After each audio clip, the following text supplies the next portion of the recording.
तो आज हम पढ़ेंगे ह्यूमन राइट्स। ह्यूमन राइट्स क्या होते हैं, ये हमारे फोर्थ सेम के DLLB फोर्थ सेम के ह्यूमन राइट्स एक हमारा अलग सब्जेक्ट है, उसका एक टॉपिक है स्टार्टिंग का फर्स्ट यूनिट का फर्स्ट टॉपिक। तो आज हम पढ़ेंगे ह्यूमन राइट्स क्या होता है। Human rights introduction. सबसे पहले हम उसका मीनिंग देखेंगे कि ये होता क्या है। Human right are the basic rights and freedom that belongs to every person in world from birth until that. Human rights वे राइट्स होते हैं, वे अधिकार होते हैं जो हमें क्या देते हैं, स्वतंत्रता देते हैं। लेकिन वो कब से हमारे साथ होते हैं, जब से हमारा जन्म होता है और जब तक हम जीवित रहते हैं या हम जब तक मरते हैं तब तक ये हमारे साथ होते हैं। हमने किसी भी नेशनलिटी में कदम रख दिया तो वो उसके उस नेशन के राइट हमारे राइट हो गए।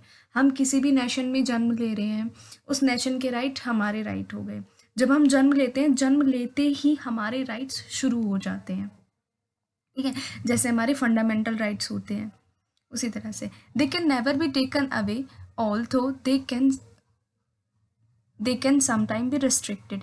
ये हमसे छीने नहीं जा सकते, इसको हमसे कोई छीन नहीं सकता। ये हमारे राइट हैं, हमारे पास ही रहने हैं। जब से हमारा जन्म हुआ सिर्फ तभी ये हमारे पास से जा सकते हैं जब हमारी डेथ हो जाएगी।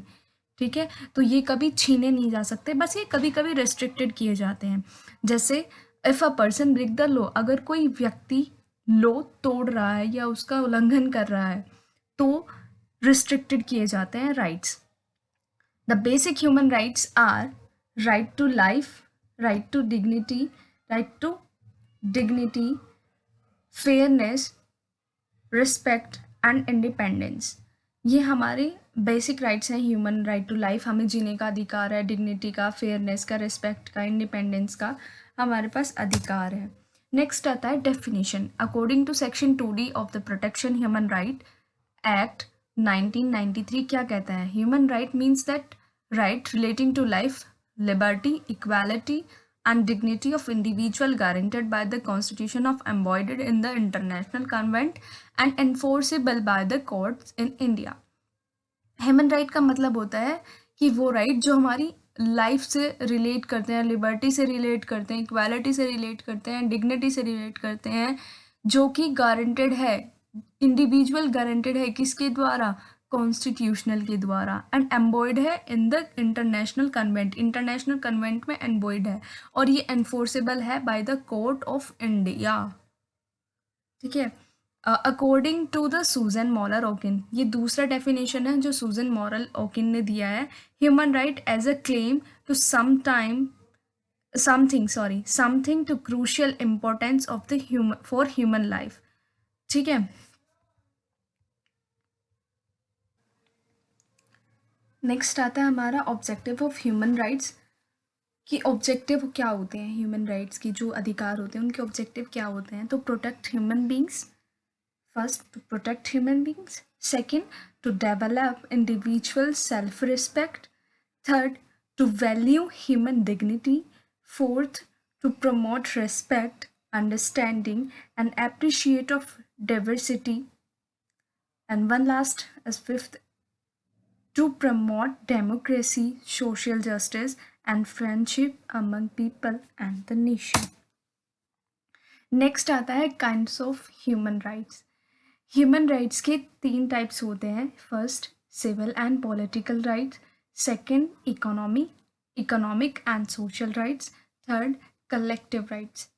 सिविल एंड पॉलिटिकल राइट्स, इसको हम फर्स्ट जनरेशन भी बोलते हैं।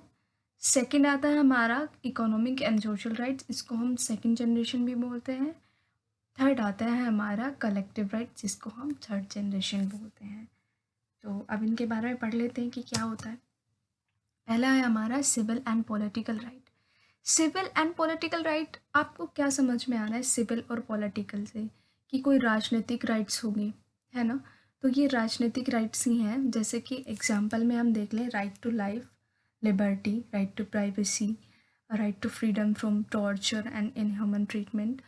हमें जीने का अधिकार है, हमें स्वतंत्र रहने का अधिकार है, हमें बहुत सारी चीज़ें जो प्राइवेसी होती है हमारी, हमें प्राइवेट करने का अधिकार है, हमें स्वतंत्र रहने का अधिकार है अच्छे से, कोई भी मतलब हमें टॉर्चर कर रहा है उससे स्वतंत्र कर रहने का अधिकार है, कोई हमें ट्रीट कर रहा है गंदे तरह से उससे भी दूर रहने का हमें अधिकार है।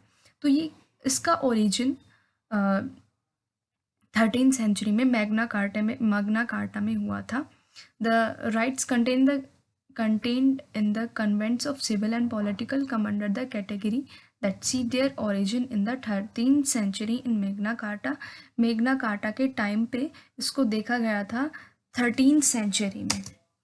नेक्स्ट आता है हमारा economic and social right.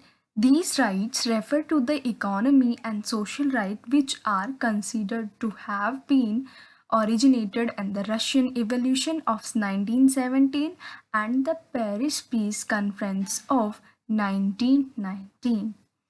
Economic and social rights से आपको क्या समझ में आ रहा है? आर्थिक और सामाजिक जो अधिकार होते हैं हमारे, खाना पीना, कि हमारे लिए खाना होना चाहिए, हमारे पास कपड़े होने चाहिए, हमारे पास घर होना चाहिए, हमारा लिविंग ऑफ स्टैंडर्ड कैसा होना चाहिए, यही सब चीज़। इसका ओरिजिन हुआ था रशिया और एवोल्यूशन के टाइम पे, और जब कॉन्फ्रेंस हुई थी 1919 में, द पेरिस पीस कॉन्फ्रेंस हुई थी, तब इसका ओरिजिन देखा गया था। नेक्स्ट हमारा आता है कलेक्टिव राइट्स। कलेक्टिव राइट्स से क्या समझ में आ रहा है कि एक साथ इकट्ठा होना, जो भी कोई अभियान चलता है एक साथ इकट्ठा होने वाला, उसको बोलते हैं कलेक्टिव राइट्स। मतलब उनमें जो राइट्स आते हैं तो वो कलेक्टिव राइट्स होते हैं। Individuals are also members of units, groups और कम्युनिटीज एंड स्टेट। जो इंडिविजुअल्स होते हैं, लोग जो होते हैं, वो क्या होते हैं? मेंबर्स होते हैं यूनिट्स के, ग्रुप्स के, कम्युनिटीज़ के, स्टेट के। तो जो लोग एक साथ मिलकर जो अभियान वगैरह होते हैं उनमें जो राइट्स होते हैं उनको बोलते हैं collective rights. For example, right to self determination, right to peace and right to development etcetera. तो ये था हमारा आज का ह्यूमन राइट्स का टॉपिक, ठीक है। और अगर आप मतलब वीडियो जैसी भी लगी हो उसको कमेंट करके ज़रूर बताना, और भी अगर कोई टॉपिक चाहिए तो उसको कमेंट बॉक्स में ज़रूर बताना कि कोई और टॉपिक हो BLLB के रिगार्डिंग, ठीक है। तो मैं कोशिश करूँगी कि उसको लेकर आऊँ, कमेंट करके ज़रूर बताना।